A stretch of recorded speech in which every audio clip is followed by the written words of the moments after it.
Hey, good day, everyone, and welcome to the ZOE Japan podcast. My name is Aneri, and I will be your host today.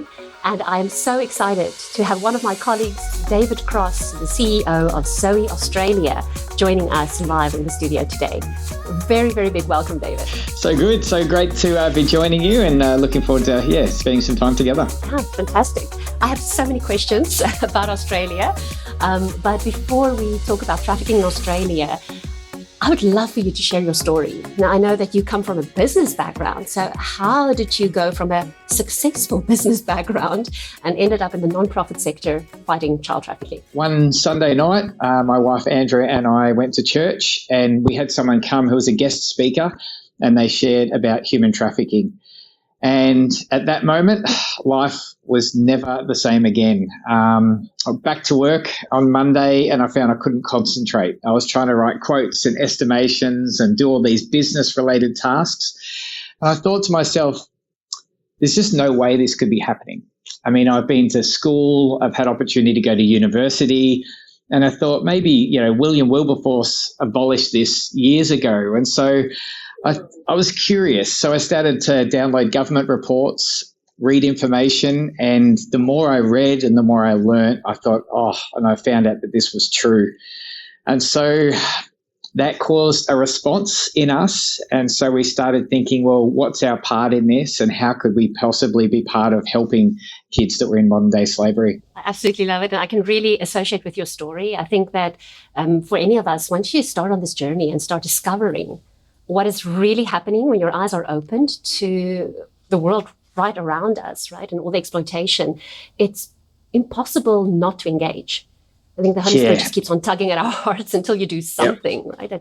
I think I remember, there's a song that says in it, now that I've seen, I am responsible. And it talks about that verse in James where faith without deeds is dead. And there's something about when you become aware of this issue, it requires a response. And so for us, we had some family that visited Thailand and happened to visit this organisation called ZOE, and they didn't know that we were, really praying into what would it look like to try and help an organisation that was countering child trafficking. So they came back from their holiday and they'd had some photos, and my wife stopped at a photo and they said, where's this place? And they said, that's ZOE. And so we looked them up online and we're like, oh my goodness, this organisation is countering child trafficking and modern day slavery involving children. And so that was this connection point that started to completely change our lives even further. So we applied to ZOE to become, volunteers in Thailand. And, within, 12 months of hearing about this organisation, we'd exited from business. We'd packed up our family and we'd moved ourselves to northern Thailand to support the work of ZOE. It's very, very inspiring and such a step of faith, walking into the unknown. And I think kind of wondering how you can contribute, right? It's such a new field always to all of us. And Lord, what do I have that I can bring to help this issue? So what did you guys do practically in Thailand? What was your role? Yeah, so it's so interesting, the journey, how God doesn't waste anything.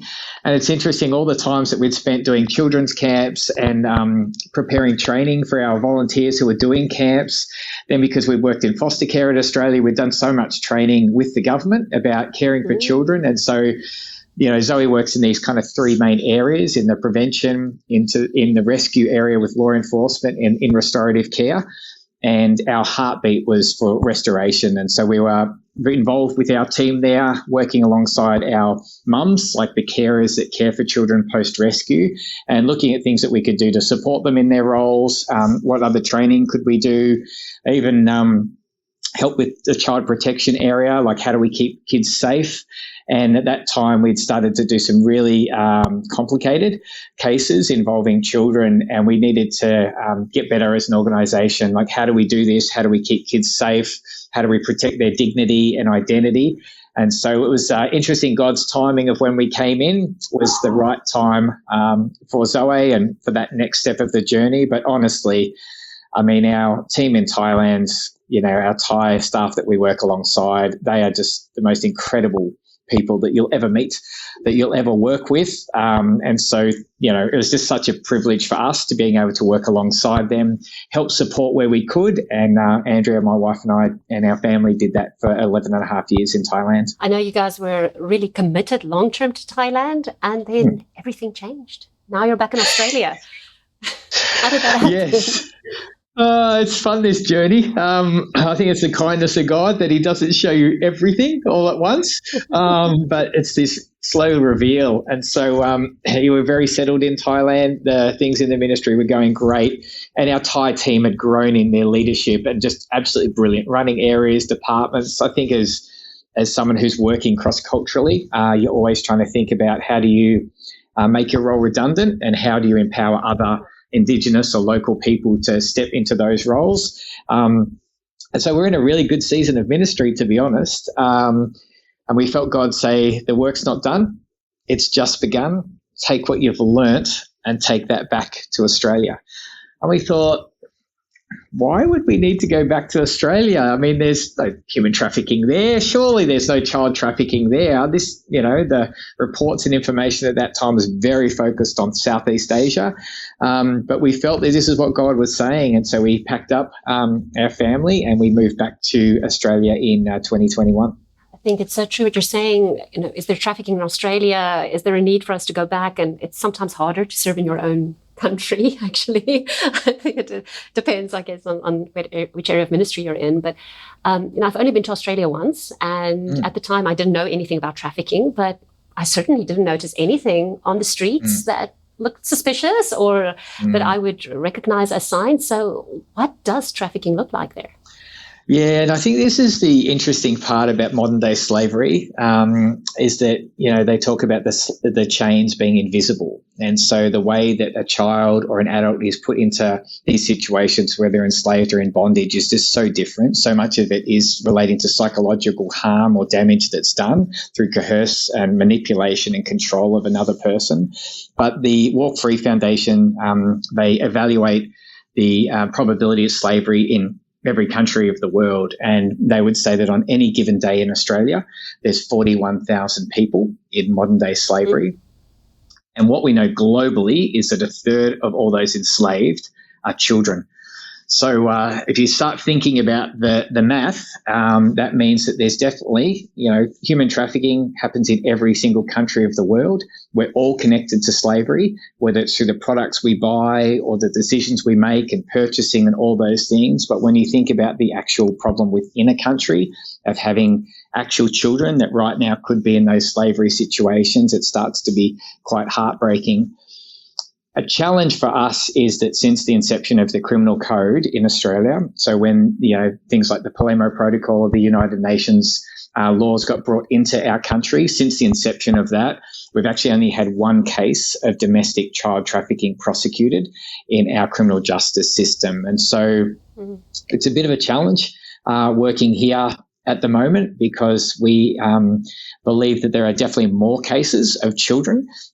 These statistics that are out there are saying that there are more cases, but our Australian government did a report how for every one person that's identified, that there's 4 that are undetected. And we had a parliamentary report that talked about being hidden in plain sight. And so we're on a journey in our country to try and understand what does it look like. And especially with cases of sexual exploitation of children, there are definitely cases that we would say fit the criteria or could be classified as child trafficking, but for other reasons, they haven't been identified that way. And so there's definitely work for us to do in our own country when we're thinking about, modern slavery and specifically issues that affect children. I think this issue is particularly hard in developed nations, right? Because historically, when you think about any form of child trafficking, you always think about countries where there's a lot of poverty, so especially Southeast Asia. And it's just so hard to imagine that countries that have already grown in so many other areas still face this issue. And I think that's one of the things, I think that's the great misconception, I think, of the problem.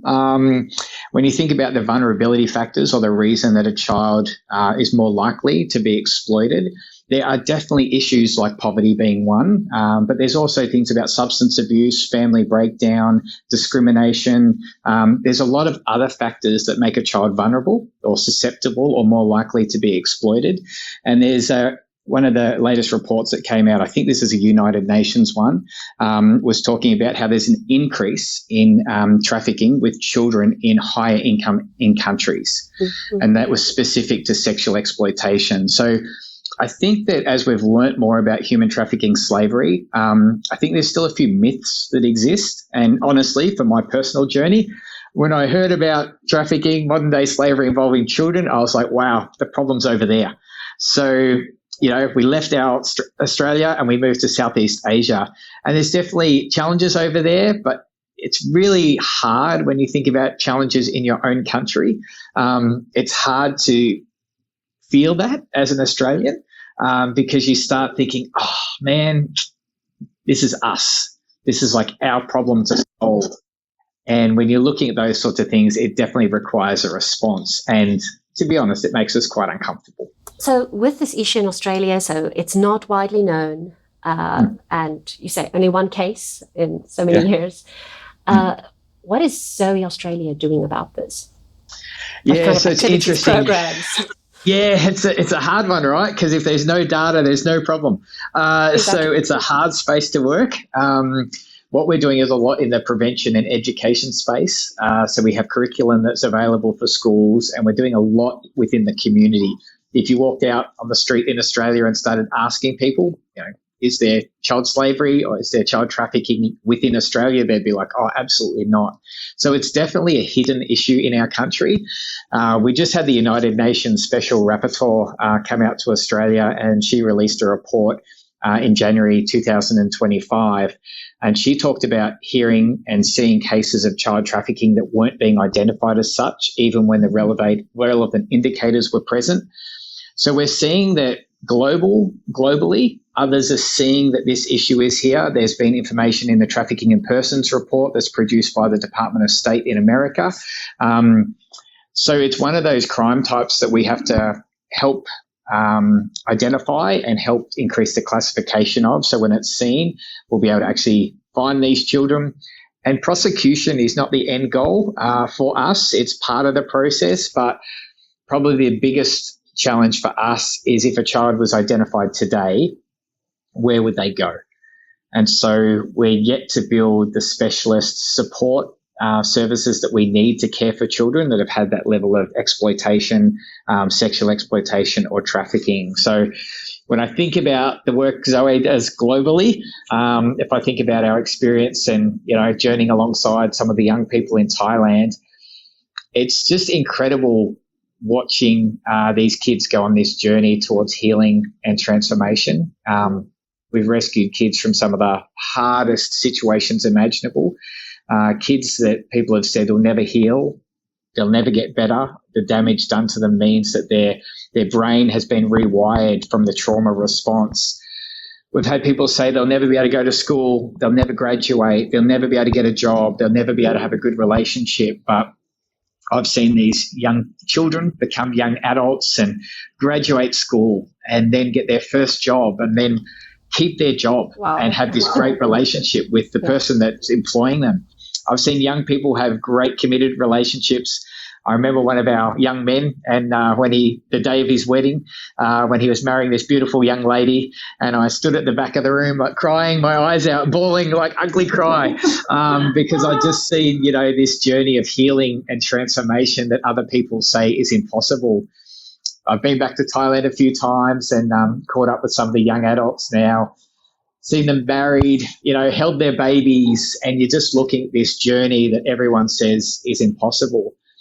But what makes it possible is not just the love of God and the community that wraps around them, but they've had this safe, trusting mum, this ZOE mum, this safe adult journey alongside them year after year after year. And within ZOE, we've been able to provide all the support, and we've wrapped our arms around that child, and we've helped them journey and become part of their community. And so when I look at these journeys of transformation in children, it's not something you can do in often a month. it's a long-term process. And, this story I'm telling in a minute, but I'm talking about 10 plus years worth of journey alongside a young person. So my prayer is that we can be able to step towards doing that same journey of support for a child in Australia. Right now, if a child is identified, we're seeing more and more when kids go into care, placements break down because the carers are not equipped to help a child from that level of trauma. So they go to this placement, then that one. We find that kids in care already are 5 times more likely to be expelled from school. And they end, if they've been placed in out-of-home care, they're 30% more likely to be homeless as soon as they leave care. There's a report that says 52% of them that go into this kind of residential care setting get a criminal record within 2 years. So that's half the kids that enter that area. And so we have this responsibility in Australia to think about, well, how could we do this differently? How could we use the learning that we've had in our other ZOE countries, and what would it look like to provide that level of long-term commitment and care for a child? So if they were removed from harm today, there would be somewhere to help them go on this journey towards healing and transformation. And so that's all part of what we're doing here in Australia. We're doing the preventative work to try and help people understand that this is an issue and education in schools, but we're also developing the restorative care program so that when law enforcement starts seeing and identifying more of these children and they're removed from harm, there's somewhere safe for these children to go. So it's quite a big undertaking. We're looking at some pretty significant parts of this journey to try and help do this work in Australia. But if I go back to that, word that we felt God say, the work's not done, it's just begun. Take what you've learnt and take it back to Australia. I think we're so fortunate at ZOE. We get to meet with all of our different countries, and there's this global learning that we're doing. And then we're trying to use that global learning in our own countries and think, well, how can we be part of solutions to help our country improve and help serve the children in every single country where we are? I couldn't agree more. I think, the ZOE home in Thailand is a very, very special place, and you served there for such a long time. And it's so easy when you see a home like that to think like, oh, wow, let's build a nice facility and put the kids in there, and then it's all just going to work out. We'll just love them and it's all going to be fine. But the background work to get to that point, there's just so much that needs to be in place. And it starts with that classification, right? Making sure that we correctly identify that this is a child that survived child trafficking, and being able to connect those services so that they get the right support. Otherwise, it will not be a success story. And just inspirational to look at, especially our colleagues in not only in Thailand, but in the US as well. And Mexico's doing some great work as well, just bringing those best practices from all over the world and challenging us to just raise the bar constantly. Absolutely. And I think it's going to take the effort of all of us. Our discussions with law enforcement, even in our country, we can't arrest our way out of this problem. It is a significant community problem, and the community needs to respond. Adults keep children safe, communities keep families supported, and so it's something that every single one of us has a responsibility, and we have a part to play. And we can't just say, okay, well, it's the prosecutor's job to sort it out, or it's law enforcement. It's going to need every single one of us, because, those that want to exploit children are looking for those that are, estranged, or they are isolated, or they're not as connected in their community. They're looking for ways to exploit and hurt children. And when a child is part of a community that loves them, or when there's a safe and trusting adult, be that a sports coach or a youth leader or a teacher at school, you just need a safe and trusting adult that if there is something that is a problem or a concern, even if they meet someone online or they get some offer come through their telephone, just a safe and trusting adult that they can ask a question of. And sometimes kids make a bad choice online. They might, send a nude or send some sort of imagery. And just because they make one mistake and that person then starts to, contact them and want to exploit them further, that's the opportunity to speak to a safe and trusting adult and have a conversation and have someone help you through that, so it doesn't become a higher level of exploitation and lead to a situation where kids are just horrifically abused and mistreated. And so, there's a lot of work that we all need to do in our communities, which is, this is the prevention part, the education and awareness, but it's also that responsibility that we all carry to be a voice for the voiceless, to be a voice for every child, and to be a safe and trusting adult. Fully agree. Love it. And you said online, and I think that is something we are seeing globally, an explosion with the online grooming and exploitation. And it's so easy to be deceived that, we live in a safe country, in a safe environment, not my child, it just feels like it's a safe community. But the moment that child takes that phone into their bedroom, that perpetrator enters with them, and it's just such a scary time that we're living in, and even more important than ever to have those safe communities and safe families around these children. Absolutely. Yeah. And I think it's going to take the effort of all of us. We need schools, we need churches, we need community groups, we need everyone to be looking out. Those that want to exploit and harm children, they adapt quickly, and they're always thinking about new ways to hurt children and get to them. So we have to always be thinking through and responding and providing the right information to try and equip children. It's very important, but it's not one organisation that's going to do it. It's not just all on you or I, or all on ZOE Japan or ZOE Australia. It's actually a responsibility of all of our communities to try and keep empowering them to, sometimes have a little conversation with a young person and check in how they're going, and just be a safe and trusting adult. I love what you guys are doing on your website, your school curriculum, the Treehouse game. In terms of prevention education, we look a lot to Australia actually and get inspiration from you. Do you want to share a little bit more about those programs? Yeah, so curriculum was based on many years ago. I read a report that said when it came to, and they use the term child sexual tourism, child sex tourism, which is not a term we like. They said that Australians were the number one offender in Thailand. And I remember reading that report. It was over a 10-year period. And I thought, we've got to do something differently. So I started thinking through what would it look like to educate and equip the next generation about travel and tourism and responsibility and all of these things that we've now been able to put in curriculum. So by the grace of God, we met a curriculum writer. He's well published and writes for all the schools in Australia, and he offered to write us a curriculum for Year 10. And so we did that first project with him, and he's absolutely brilliant. And now we've written a second one for Year 9. So it's only very short. It's only 6 lesson plans that a teacher can pick up, and it's ready to go, 100% ready for a teacher to teach. It's free on our website. Anyone can go and download it from anywhere in the world. They're welcome to use it and then adapt it for use in their classroom.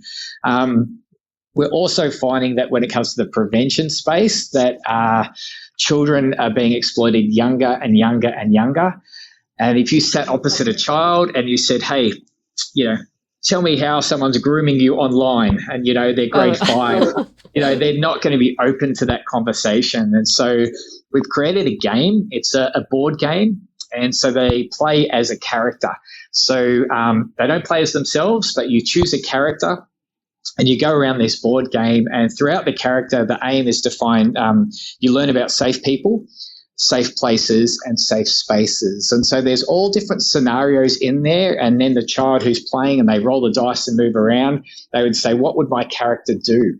And so we have a course that facilitates that, so we can have a facilitator do the game. It's very interesting, the conversations and the things that children have said about what they would do if that happened. And we use quite innocent language in there. Some of the stories might be like, send some pictures of yourself. So we're not getting into the level of exploitive material or child sexual abuse material, but we're just talking about this, like, what would you do if someone contacted you and said, hey, you're pretty, can you send me some photos? And some children will be like, oh, absolutely, I'd do that. They offered me $50.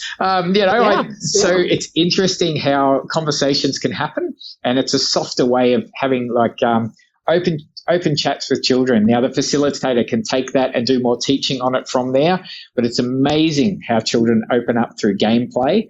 And so that's something that we're looking to get into, like wellbeing staff in schools or people that are working in that space in their community, to try and do that game with kids, to try and have open conversations with them. So it all fits within prevention, about education and awareness. But I don't know, there's just so many on-ramps towards, if we think about child trafficking or a child being enslaved, there's a lot of on-ramps that lead towards that.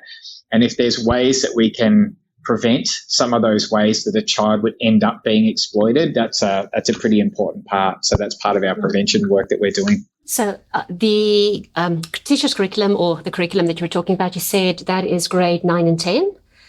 And then for the treehouse game, what would be the ideal age range there? Yeah, so for primary school, elementary school children, so grade 5 and 6 is kind of the target age group. We have played it with some kids slightly younger than that and some slightly older. And honestly, I've played it as an adult. Some of the scenarios, I'm scratching my head. So you definitely could play it with teenagers as well, but it is specifically geared for that, grade 5, grade 6. So 11 to sort of 14-year-old, or even 10 to 14-year-old is kind of the kind of target age in the language and how it's done. And I just want to use this opportunity for our viewers and listeners to say you have got to check out this curriculum and this treehouse game. It's all on ZOE Australia's website, and we'll be sure to drop in the links in the podcast show notes. So please click on that, because it is top-notch quality. It's just fantastic and so engaging. And I think even if you're not in Australia, there's just so much that you can reuse in whatever country you're in, right? So it's all in English. It's wonderful. So so jealous of what you guys have done there, and just so proud of being part of the ZOE family that can produce high-quality education materials like that. Fantastic work. So you actually already touched on some of these, but we know teachers can get involved and they can use the curriculum. We know parents and teachers and youth workers can use the game, and people can start buying ethical products. But what are the other ways in which people can get involved and specifically support the work of ZOE Australia? Yeah, I think definitely as a ministry, as a Christian organisation, we have we love it if people will pray into this work and pray for this work. ZOE has a online 24/7 website that you can go to, and you can sign up to pray. So if you're someone who's listening and you're someone of faith, we would love you to be praying for our countries. Within that, you can see all of our different countries. We update it regularly, and there's specific things that we're praying into and praying for. And so that's definitely something anyone in the world, no matter where you are, could get involved and do.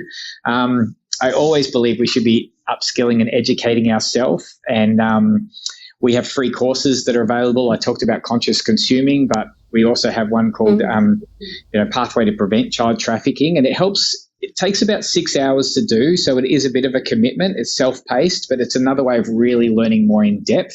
And there's also courses that ZOE Japan have just to try and upskill and feel more confident to speak on the issue.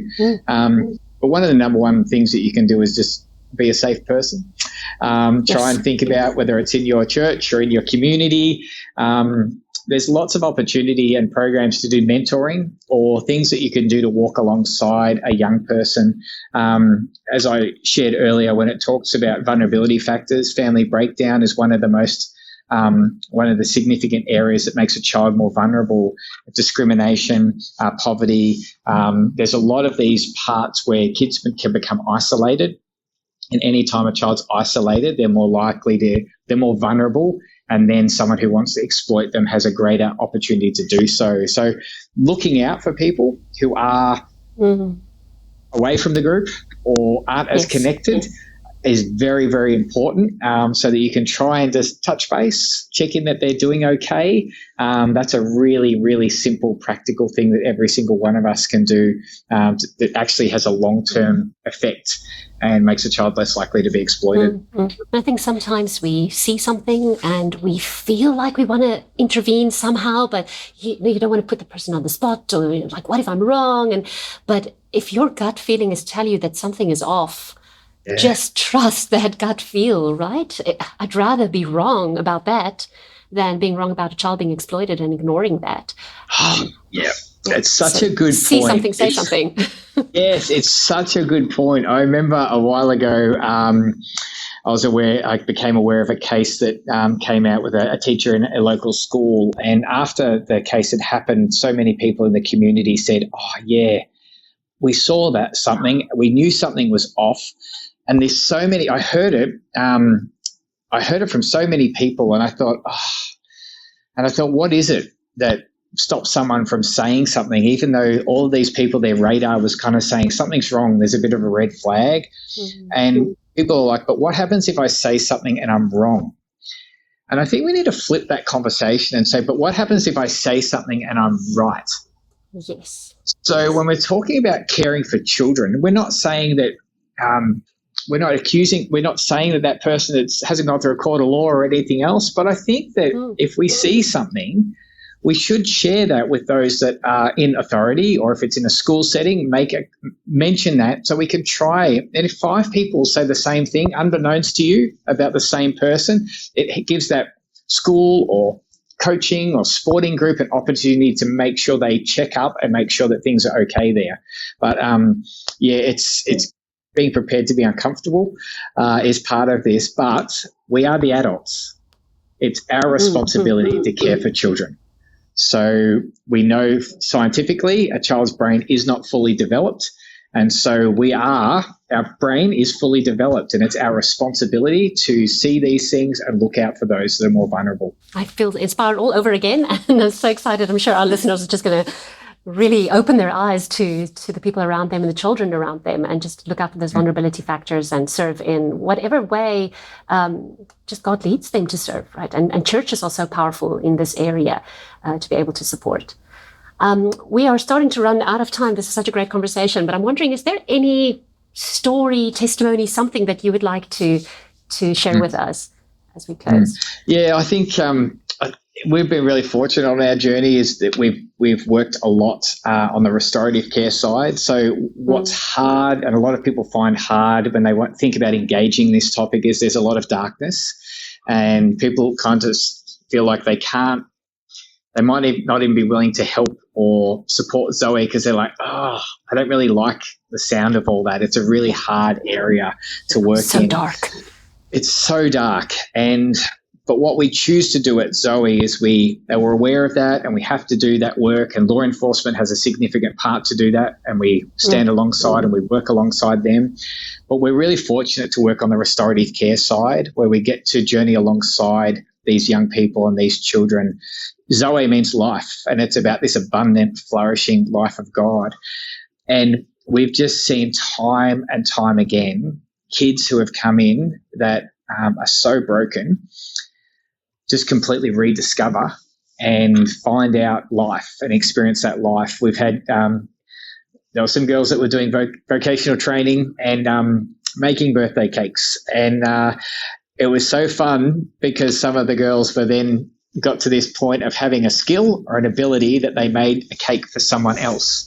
And so then it's interesting on the journey when you get to a point in your healing when you're ready to actually do something for someone else and start supporting them, and you realize, I have my own giftings and talents, and I'm not what's been done to me. So it's incredible watching this journey. We have kids that have graduated and working in coffee shops and working in hospitality and working in all of these different areas. But these are stories of kids that you just never, if you saw them on day one and you saw them years later, they are absolutely unrecognizable. I remember sitting on a street corner having some chicken and rice when I was back in Thailand, and I thought, man, this is such an ordinary, normal thing to do. But the people I was sitting with and their stories and what led to that point, they were there with some of their ZOE carers and ZOE who had journeyed alongside them. I thought, if you went back 10 years ago, you would have said this is absolutely impossible. You'll never get to the point. So I was a married couple sitting there with their kids, sitting on the side of the road having dinner. And it's just so incredible that we see the healing and transformation get to that point that it's just normal life. Kids going about their careers, raising their families, journeying alongside and raising the next generation. We've had kids that have gone on studying counselling, those that have worked in legal services to help people that don't have passports or the right immigration status or having troubles, those that are educators that are then using their skills to both teach and also do therapy with children. And so it is a dark area that we're a part of, but it's also an opportunity to bring God's love and God's life into these areas, into these really hard spaces. And so if you're wanting to go and be more involved with this work, I'd really encourage you to learn more about ZOE and the work that's being done and do some of these courses because, it's incredible to see God move in this way, to see him touch a human heart and to see him transform them. It's from darkness to light. It's unimaginable to see how a child is when they first come in, and then to see this incredible healing of life and transformation. And so I feel very fortunate that even though this work's really hard, I feel really fortunate that we get to journey alongside people and we get to help children on that journey and, sit in the mess, sit in the hard places, but know that, the Bible talks about that God's got plans for them and he's got a hope and a future for them. And that's what we believe. We believe that every person that we reach and every child that we rescue would experience God's life. And so, if you're listening today and you're having some hard stuff in your own journey and you've got some mess and some struggles that you're even working through today, I just really encourage you to reach out to some of our team and have an open conversation with them or connect with them, because we'd love to pray with you. We'd love to support you. We'd love to connect you with your local church. We believe that God's got an incredible plan for your life, and we've seen God do miracles. We've seen him do things that are unimaginable. We've seen him turn situations that are so messy and hard.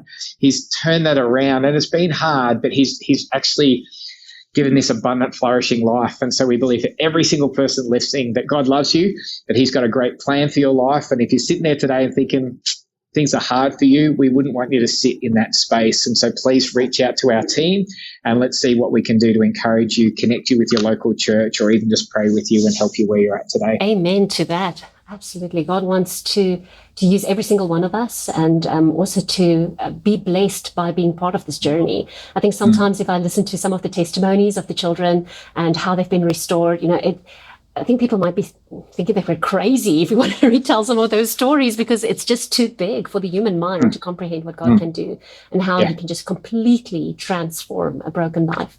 So, every single person watching or listening today, you can be part of the story, and you can start by being that safe adult. You can start by learning more about it. So please go to ZOE Australia's website. That's a great starting point. And David, I hope I'm getting this right. That would be GOZOE.org.au. Right. I think that's the correct link. I'm going to put it in the URL in there as well. I love that I get to say Z and not Z, because we're dealing with Australia. That's awesome. So GOZOE.org.au. So great resources there. And if you have more questions, just reach out to us, either to ZOE Japan or to ZOE Australia. We'd love to connect with you. And for you, David, thank you so much for taking the time today. This was a fantastic discussion. And just thank you for everything that you do in Australia. We love and appreciate you guys so much. We're cheering you on here from Japan, and looking forward to just hear many, many more great miracle stories out of Australia. So thank you for your time. Oh, thank you so much. And we are cheering you on. ZOE Japan, we love and appreciate you. And we just, the work that's being done and the way you're, choosing to really continue to walk every day, push ahead, try new things. It's just incredible. And it is a global problem we're a part of. So it's taking the effort of all of us. And so we just really appreciate to you and all of your team there and the tireless work you do. So keep going. Thank you so much. Right. Thank you. Bye-bye. Please support ZOE Japan. With your help, we can reach every person and rescue every child.